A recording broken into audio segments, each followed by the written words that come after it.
미국과 이란은 휴전 조건 등을 놓고 치열하게 밀고 당기기를 하는 중입니다. 미군은 이란의 군 생산 시설까지 제거할 거라며 압박했고, 이란은 미 항공모함에 미사일까지 쐈다고 주장했는데요.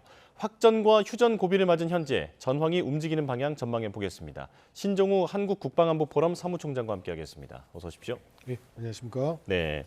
자, 미국의 브래드 쿠퍼 중부사령관이 10,000개 이상의 목표물을 타격했다라고 밝혔는데, 앞으로 목표 지점이 더 많이 남은 겁니까? 글쎄요, 지금은 뭐 10,000개 아니라 15,000개라는 얘기도 있습니다. 얘기도 있는데요. 어제 같은 경우는 미국 중부사령부가 공개한 영상은 이제 미군의 지상전이 좀 유력시되는 반다르 아바스 지역에 뭐 공군기지를 이제 공습을 했습니다. 했고요. 그리고 최근에 이제 미국 폭격기가 탑재하는 폭탄들이 좀 많이 뭐랄까 이제 2,000파운드 벙커버스터 폭탄들입니다. 네. 그래서 이란이 지하에 있는 뭐 탄도미사일 기지 그리고 지대함 미사일 기지들을 집중적으로 이제 공습하고 있는 건 보이는데요. 워낙 지하에 있다 보니까 완벽하게 소멸하기는 좀 어려운 상황으로 보여집니다. 예. 이란의 미사일 생산 시설, 그러니까 군 생산 시설까지 모두 제거하겠다라고 밝혔는데, 이런 생산 시설들도 다 지하에 있습니까? 생산 시설은 그 대부분 지하에 있는 걸로 알려져 있는데 일본 뭐 지상에 있는 것도 있는데요. 네. 그 이란의 그 미사일 기지를 우리가 좀 잘 봐야 됩니다. 우리는 이제 미사일 기지가 미사일 시티라 부릅니다. 시티요. 도시. 예. 그러니까 자그로브 산맥에 보면 화강암 지역이 있는데 네. 지하 500m에 미사일 기지들이 많습니다. 그 철도로 연결돼 있기도 하고요. 그래서 뭐 각종 이제 경도 입구를 통해서 갈 수 있는데 미군이 뭐 입구도 보면 방폭문이라고 합니다. 그러니까 폭격을 방어할 수 있는 문들이 있는데 네. 어느 정도 폭격을 방어할 수 있는 방폭문도 있고 그 방폭문이 파괴되더라도 예비 출구가 많기 때문에 지금까지도 탄도미사일 공격이 이어지고 있는 거죠. 그 미사일을 재빨리 좀 생산할 수 있다라고 하는 분석도 있던데 어떻습니까? 그렇지는 않습니다. 지금 뭐 생산 시설은 대부분 노출되고 또 부품들이 또 많이 필요하잖아요. 네. 그런 부품들은 저는 이란이 뭐 100%다 자체 생산할 거로 보지는 않습니다. 생산은 아마 시설이 많이 파괴됐으면 뭐 이란의 어떤 탄도미사일 전력을 전쟁동으로 돌리려면 뭐 시간은 좀 많이 걸릴 것으로 예상됩니다. 예, 일단은 지금 종전 협상 이 관련돼서 좀 짚어보겠습니다. 이란이 지금 확실히 군사적으로는 확실히 밀린 상황은 맞는데 종전의 시점은 우리가 결정한다라면서 주도권을 계속 주장하고 있거든요. 그리고 항공모함인 링컨으로 향해서 미사일도 쐈다라고 주장을 했는데 지금 이란의 입장 어떻게 보십니까? 예, 그럼 일단 뭐 반접근 지역 거부 전략입니다. 기본적으로 적들이 지금 상륙 작전을 준비하고 있다는 보도도 있고, 지금 뭐 특히 뭐 디에고 가르시아라는 지역이 폭격기 발진 기지인데, 물론 뭐 실패는 했습니다만 그쪽도 공격을 하려고 시도한 거 보면 이게 상당히 멀리 떨어져 있는 곳이죠. 4,000km 떨어져 있습니다. 예. 예, 떨어져 있는 지역이기 때문에 뭐 그런 지역까지 공격을 한다는 것을 보면 지금 뭐 적들의 어떤 세력들이 이렇게 경고를 하는 거죠. 아직 우리에게는 뭐 순항 미사일이나 이런 무기체계들이 남아 있다. 우리 해협에 가까이 오면 공격하겠다는 그런 겁을 좀 주는 건데요. 근데 하지만 뭐 지금 그렇다고 해서 미 항모가 다른 데로 이동했다고는 좀 저는 좀 약간 의혹이 좀 드는 이유가 예. 그 항모 전단에 이지스함들이 있습니다. 예. 이지스함들은 우리가 바다의 방패라고 부르지 않습니까? 이지스. 그 항모 전단을 보호하기는 그런 그 보호자 역할을 하는 함들이죠. 근데 그런 함들에서 뭐 SM-2나 이런 미사일들이 요격을 했다 안 했다 이런 보도도 안 나온 걸 보면 뭐 했다면은 항모 전단과 한참 먼 거리에 좀 이제 발사되지 않았을까. 그리고 어차피 이란은 항모에 대한 표적 정보가 정확히 없기 때문에 예. 일단은 이제 위험용으로 일단 무력 과시용으로 일단 사용한 게 아닌가 생각됩니다. 예. 그러니까 미군이 입은 타격은 없어 보이는 것이 지금 현실인 것 같고, 그 디에고 가르시아 말씀하셨는데 사실 이란이 원래 보유하고 있는 탄도미사일의 사거리가 한 2,000km 정도 될 거다라고 알려져 있었는데 4,000km를 날아갔다라고 하는 부분은 어떤 의미가 있습니까? 예, 일단은 저게 우리가 뭐 탄도미사일에서 좀 상식적인 부분은 스커드 미사일도 위성을 쏠 수 있습니다. 네. 예, 왜냐하면 그때 그 위성의 크기는 야구공만한 거겠죠. 따지고 보면 탄도 중량을 줄이면 충분히 날아갈 수 있는 탄도미사일들이 많이 있는데 일단 뭐 지금 처음에는 이제 코람샤르라고 해서 러시아의 R-27 SLBM입니다. 예. 잠수함 발사 탄도미사일을 사용했을 거라 보도가 있었는데 그건 기본적으로 이제 뭐 이란이 코람샤리를 러시아의 그 R-27을 복제를 했다면 R-27 사거리가 3,000km 나오거든요. 예. 뭐 탄두중량 600km 정도 되고요. 그 탄두중량 줄이면 충분히 디에고 가르시아 타격 가능하죠. 그 이거 외에도 뭐 디에고 가르시아 정도는 타격할 수 있는 탄도미사일이 2-3 종류는 더 있습니다. 예, 뭐 충분히 가능한 거리라고 생각되는데 명중률은 알 수가 없죠. 아, 예. 또 그 세질이라고 하는 뭐 예, 예. 신형 미사일 연구 중인 미사일을 발사했다라는 보도도 있던데요. 예, 그렇습니다. 그 세질3입니다. 세질3. 예. 세질3 같은 경우는 뭐냐면 3단 고체 연료 로켓으로 알고 있거든요. 예. 그러니까 단분리가 되니까 당연히 사거리가 멀리 나가죠. 그리고 뭐 기본적으로 퀴암이라 부르는 옛날 우주 발사체로 사용했던 그런 탄도 미사일도 있으니까 뭐 충분히 뭐 디에고 가르시아 정도는 타격할 수 있는데 다시 한 말들은 정확도는 명중률 알 수 예. 없다는 거죠. 네. 예. 자, 그렇다면 지금 미군의 정예 부대가 중동에 집결하고 있습니다. 지금 3개의 부대 정도로 알려져 있는데 집결 상황은 어떻습니까? 일단 좀 그 지금 언론의 보도와는 좀 많이 좀 다른 부분들이 있습니다. 네. 언론은 지금 당장 이제 뭐 27일이었죠. 뭐 중동에 다 도착할 것이다 얘기했는데 아직 미 공수사단 2,000명도 오늘 또 보도가 이제 명령을 내렸다는 걸 봐서는 아직 미 본토에서 출발 안 한 것으로 보여지고요. 그리고 이제 주일 미 해병대였던 이제 30일 해병 원정단 트리폴리함이 지금 항행 추적 사이트에 보면 그 디에고 가르시아의 정박 중이라는 얘기도 있습니다. 아, 네. 그리고 미 본토에서 출발한 11 해병 원정단의 박서 강습 상륙함 같은 경우도 지금 중동이 아니라 태평양 쪽으로 이동하고 있다는 얘기도 있거든요. 근데 아직 그 지상전의 디데이는 정해지지 않은 것 같아요. 예. 디데이가 정해지지 않은 상태에서 그 병력들이 중동에 밀집할 필요는 없겠죠. 그 디에고 가르시아 같은 경우는 지금 아마 거기서 물자를 보급받고 있을 가능성이 높습니다. 예. 말씀해주신 부대가 지금 8위 공수사단 그리고 제31 해병대 그리고 제11 해병대 이렇게 구분이 되는데 각각의 전력은 어떻습니까? 예, 지금 강습 상륙한 두 척이죠. 뭐 박서와 이제 트리폴리함 같은 경우는 우리가 F-35 브라보 전투기. 이거는 좀 수직 이착륙을 할 수 있는 네. 전투기입니다. 뭐 스텔스 전투기를 탑재할 수 있고요.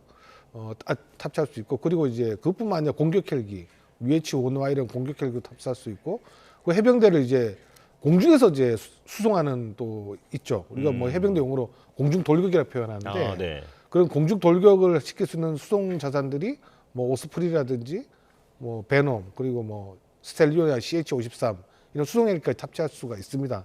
일본에서 이제 30일 해병 원정단의 이제 트리폴리함 같은 경우는 거의 뭐 그 항모 갑판에 예. 거의 뭐 F-35 브라보 전투기를 거의 가득 싣고 가더라고요. 그래서 어떤 뭐 그런 거가 있고 뭐 상륙 지원함이 있죠. 뉴올레스 같은 경우는 이거는 이제 전투기를 뭐 발전 그런 건 아닌데 그냥 거기서 보면 이제 우리가 공기 부영장이라고 하잖아요. 예. 그런 것 하나 뭐 상륙 돌격 장갑차를 탑재해서 상륙 작전을 지원하는 함이 있습니다. 일단 요 세 함들이 이번에 뭐 중동 이란과의 지상전에 투입될 함정으로 유력하게 떠오르고 있죠. 그러니까 병사들뿐 아니라 각종 그 첨단 전략 자산들도 네, 한꺼번에 지금 가지고 간다라고 말씀을 해주신 건데요. 그런데 지금 이들 규모를 모두 합치면 한 7,000명에서 8,000명 정도 된다라고 알려져 있는데 지상전을 벌이기에는 작은 규모라는 지적이 있더라고요. 네, 목적이 어떤 거라고 보십니까? 예, 너무 적죠. 그러니까 이런 이제 10,000명도 안 되는 병력을 가지고 할 수 있는 이제 지상전 옵션이 일단 하르그섬 장악이 되겠죠. 뭐 두 번째는 호르무즈 해협에 있는 섬들과 반다르 아바스 지역이라는 전략 요충지 점령이라고 우리가 볼 수 있는데 뭐 하르그섬 같은 경우도 막 점령은 하겠습니다. 점령합니다. 그 능력 됩니다. 예. 근데 결국은 그 좁은 섬 안에 그 10,000명의 병력 이하를 이제 넣었을 때 이란이 어떻게 행동할 것이냐. 저는 이란이 하르그섬을 폭격할 것 같아요. 탄도미사일로.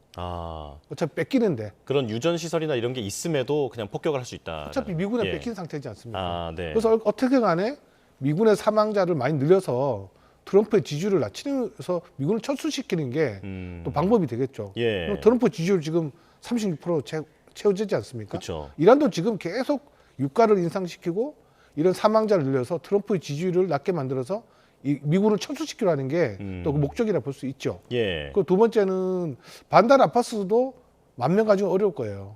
거기도 마찬가지. 그리고 그 앞에 작은 섬들도 보면 병력이 들어가면 이제 순식간에 표적이 됩니다. 예. 그래서 결국은 이 병력을 할 수 있는 게 있을까 하는데 좀 많이 좀 어려울 것 같은 좀 생각이 듭니다. 예. 그렇다면 실제 투입 가능성을 좀 낮게 보시는 걸까요?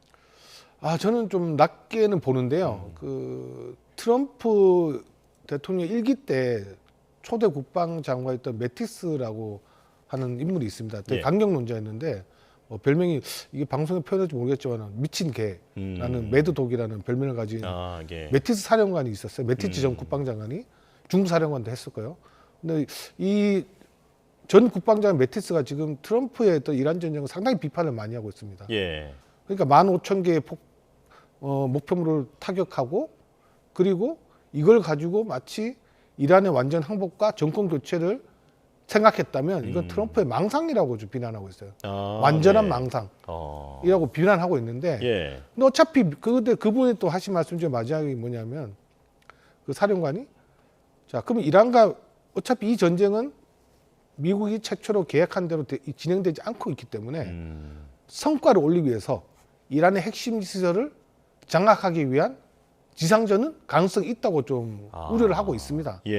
그러니까 우리 아직 지상전 위협이 완전히 사라진 건 아니에요. 예. 저는 이제 병력의 수와 전력의 어떤 이동을 보고 지상전 가능성은 당장 낮다고 보지만 아예 안 한다는 건 아닌 걸로 보여집니다. 예. 협상의 결과에 따라서요. 그러니까 현실적으로는 투입하는 것이 옳지 않은 선택으로 보이지만 그래도 무리해서 투입할 가능성도 배제할 수는 없다라는 말씀이신데요. 일단 그 선발대로 보면 2,000명 정도가 빠르게 도착한다라고 합니다. 그렇다면 이 2,000명도 전망하신 대로 일단은 그 상황을 좀 관전하다가 어떤 변수가 발생하거나 그러면 투입된다 이렇게 좀 보면 되겠습니까? 예, 그 가능성 있죠. 말씀드렸지만은 지금 지지율이 36% 바닥을 치고 있고요. 그 헤그세스에 대한 미국민의 여론이 안 좋습니다. 예. 헤그세스는 경질하라는 의견이 75% 정도 됩니다. 상당히 높죠. 예. 그러니까 결국은 어떻게든 이거는 이 정치인들은 성과를 얻기 위해서 이런 위험한 도박을 좀 감행할 가능성은 좀 배제할 수 없죠. 트럼프 대통령이 전쟁을 제안한 사람은 헤그세스 당신 아니냐라고 공개적으로 얘기하는 건 어떻게 보셨습니까? 글쎄요, 제가 그 부분은 잘 몰랐는데요. 보지는 못했습니다. 예. 어쨌든 최근에 보면 뭐 유대인들의 어떤 정치적 로비에서 이번 전쟁을 한 게 아니냐라고 생각하는데, 근데 지금 제가 최근에 이제 뭐 매티스 전 장관이나 뭐 그때 당시 트럼프 일기 때 뭐 군의 어떤 주요 장성분들이 요즘 비판하는 목소리가 많이 나오고 있는데, 예. 그렇죠. 뭐 이렇게 헤그세스가 정말 이 전쟁을 우리가 이렇게 하면 승리할 수 있다는 트럼프에게 확신적인 발언을 많이 했을 수 있을 것 같아요. 그러나 매티스나 이런 좀 우리의 군에 오랫동안 근무했던 전략가들은 절대 이 전쟁 못한다고 했을 겁니다. 우리가 예. 전술적 목표는 달성할 수 있어도 결국 전쟁의 궁극적인 목표는 달성하지 못한다고 하기 때문에 전쟁을 할 이유가 없잖아요. 예. 목표를 달성할 수 없는데. 그래서 아마 그렇기 때문에 트럼프가 그런 헤그세스한테 어떤 책임을 좀 전가하는 발언을 하는 게 아닌가 생각됩니다. 예, 지금 저희가 그래픽으로도 정리를 했습니다만 피트가 제일 먼저 목소리를 냈다. 그리고 피트는 전쟁이 빨리 끝나는 걸 원치 않는다. 지금 이렇게 공개적으로 얘기를 하다 보니까 여러 가지 해석이 나오고 있습니다. 자, 조금 전에 그 이란의 미사일 전력에 대해서 설명을 해주셨는데 지금 드론도 많이 활용을 하고 있습니다. 그런데 중국 측의 분석이 하나 나왔는데 드론은 앞으로 최소 2달은 더 버틸 만한 재고가 있다라는 분석이 있더라고요. 이건 어떻게 보십니까? 좀 놀라운 사실입니다. 저도 이제 전쟁 초기에 3, 4일에 이런 공격 횟수가 급격히 감소하는 거 보고 네. 미군의 어떤 공습이 아주 효과적이었다고 판단했었는데 지금 20째 계속 이어지고 있죠. 네. 그럼 일단 이 아주 그 전략적으로 운영하고 있습니다. 그러니까 지금 어제 같은 경우는 UAE에 탄도미사일 공격이 없었거든요. 예. 지금 공격의 중심이 이스라엘로 바뀌고 있습니다. 지금. 그러니까 결국 처음에는 이제 UAE 쪽에 공격 집중하다가 지금은 이스라엘 쪽에 공격 집중한 걸 보면 아마 이란도 장기전을 생각해서 최대한 절약을 하면서 계속 질질 뭐 끌고 있고 최근에는 뭐 신형 탄도미사일이 좀 나왔다는 보도도 일부 있습니다. 뭐 파텍이라든지 극초공속 미사일이라든지 새로운 신형 무기들이 나오고 있고 드론도 지금 신형이 좀 나오고 있습니다. 예. 기존의 샤이드보다 더 성능이 업그레이드된 것들도 지금 뭐 촬영이 되고 보면 아마 이란은 처음부터 어차피 뭐 미국과 이스라엘의 핵 공격에 어떻게 상대를 할 수 없으니까 아마 이런 독침 전략을 세워놓고 계속 이 전쟁 끌려고 준비하고 있었던 것 같아요. 예. 예. 자, 이런 가운데 이스라엘은 지금 트럼프 대통령이 혹시 오는 토요일에 휴전을 발표하지 않을까라고 하는 그 가능성에 촉각을 곤두세우면서 그 전에 이란을 더 타격하겠다라는 그런 계획을 세웠다라고 합니다. 자, 이렇게 되면 혹시나 협상이 잘 진행이 되더라도 이스라엘에 의해서 그런 전쟁이 갑자기 더 확산이 된다든지 그런 가능성도 생각해 볼 수 있을 것 같은데요. 지금 뭐 이스라엘의 가장 그 목표는 이란이 아니고 레바논이겠죠. 레바논인데 뭐 레바논 아시겠지만은 우리가 그 저항의 축이라고 해서 뭐 시아파 초승달 벨트라고 하는 또 그 포함된 게 레바논 아니겠습니까? 예. 지금 이번 전쟁으로 물론 뭐 팔레스타인 하마스 같은 거는 많이 이제 세력이 약화됐고 원래 헤즈볼라 세력이 좀 건재하고 있잖아요. 예. 이번 전쟁으로 헤즈볼라 세력을 이스라엘이 많이 약화시켰습니다. 그리고 레바논 지역의 일부를 침공해서 완충지대를 만들려고 해요. 예. 이스라엘의 속셈이죠. 이스라엘은 지금 어떻게든 레바논에 완충지대를 만들어 가지고 가장 가까워 있는 레바논이라는 나라의 위협을 또 제거를 하려는 목적도 있는 겁니다. 결국 그래서 지금 이스라엘 같은 경우는 지금 레바논과 지금 전쟁이 지금 상황에서 중요하죠. 예. 헤즈볼라와 전투가. 예. 그럼 사우디의 움직임은 어떻게 보십니까? 이게 보도입니다만 사우디 빈 살만이 이란을 이제 완전히 제압해야 한다라고 트럼프에게 얘기를 했다는 거예요. 첫 번째는 이렇게 생각해 볼 수 있을 것 같아요. 지금은 중동 걸프 국가들도 뭐 과거에 작년에 뭐 11 전쟁 같은 경우도 걸프국을 대상으로 무차별 공격이 없었거든요. 네. 근데 이번에는 걸프국을 대상으로 무차별 공격을 하고 있죠. 그러니까 UAE 같은 게 초반에 주 공격 대상이었는데 지금 사우디로 좀 바뀌었습니다. 그러다 보니까 빈살만 같은 경우는 지금 피해를 받고 있으니까 그런 강경한 입장을 낼 수밖에 없을 것 같은데 뭐 처음에는 좀 약간 미국의 어떤 전쟁은 지지하는데 우리가 도와주겠다 했지. 네. 그 가장 피해를 받은 UAE나 뭐 이제 그 카타르 같이 뭐가 쿠웨이트죠. 쿠웨이트 같이 그렇게 하진 않았어요. 근데 뭐 중동 국가마다 이제 약간 견해가 틀립니다. 네. 오만 같은 경우는 빨리 현상 긴장 완화 좀 온화한 편인데 뭐 재밌다고 표현해야 적절할지 모르겠지만 오만이 원유 수출이 늘었습니다. 아, 그렇군요. 나라마다 좀 원유 수출 차이가 있습니다. 뭐 예. 사우디나 뭐 당연히 있는데 급감했겠죠, 당연히. 근데 일부 이번 전쟁으로 러시아나 뭐 오만 이런 나라는 원유 수출이 좀 늘었다고 통계가 나오고 있습니다. 예. 이해관계가 확실히 좀 달라지는 그런 모형이군요. 자, 그럼 마지막으로 그 지금 주한미군의 그 대북 억지력 이 부분에 대한 우려도 있는데 지금 패트리엇, 사드 일부를 이제 가져갔다가 또 다시 들여오기도 하고 이러더라고요. 대북 억지력 어떻게 보십니까? 지금 지난 뭐 23일이죠. 미 의회 조사국에서 사드에 대한 이제 발표를 했습니다. 사드에 대한 조사를 했는데 이번 에펙 퓨리 작전에서 소모율이 너무 많았다고 지금 우려스럽다고 지금 의회 조사국에서 우려를 표명했습니다.